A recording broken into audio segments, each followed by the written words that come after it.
sa YouTube bilang isang vlogger.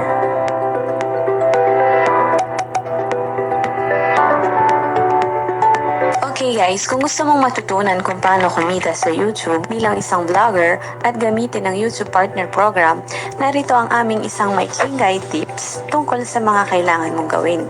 And sa video na ito, pag-uusapan natin kung paano kumita mula sa AdSense sa YouTube. So ano nga ba ang mga kailangan mo? Kailangan mo ng Google or Gmail account and YouTube account.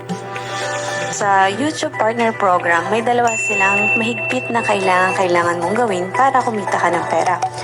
Una, kailangan mo ng 1,000 subscriber sa iyong channel. At pangalawa, kailangan mayroon ka rin ng 4,000 public watch hours. Nangangahulugan ng 30 to 40,000 views na kailangan mong kompletuhin sa loob ng 1 taon o 12 buwan. And kailangan mo rin i-link ang YouTube account mo sa iyong mga Google AdSense.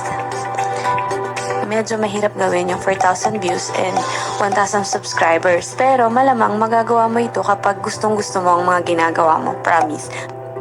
So ito namang susunod, paano i-set up ang YouTube Partner Program and paano ma-monetize yung YouTube account mo. So ang gagawin mo, mag-login ka sa Google account na gamit yung YouTube Partner Program.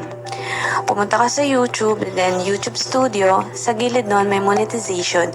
Makikita mo dun yung Grow with YouTube. And sa baba nun, nakalagay dun yung mga requirements na 1,000 subscribers at public watch hour. Naka-indicate dun or update din naman yung mga kung ilan na yung subscribers mo at mga views. Then after ma-reach yung mga requirements na yun, mag-i-email sila sa'yo.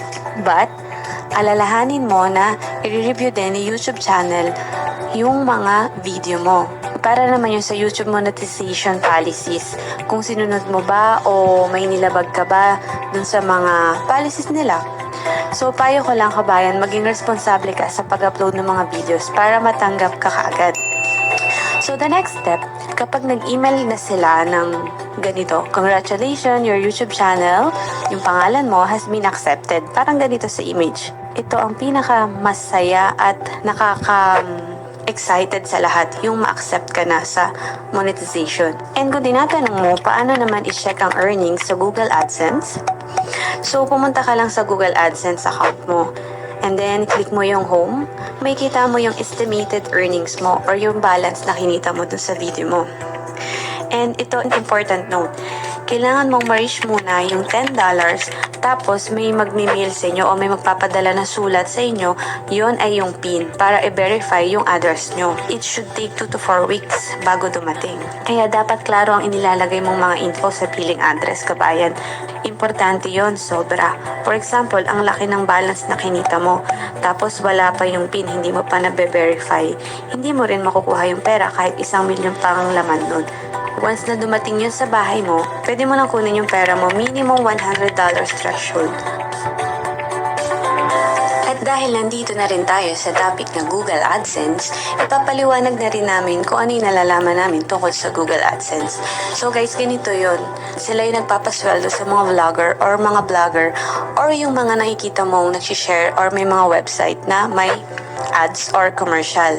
For example, sa isang video o sa YouTube na pinapanood mo, na kagaya nito may nakita kang commercial or ads, ibig sabihin nagmo-monetize na yung account nila. So paano ito nagwo-work?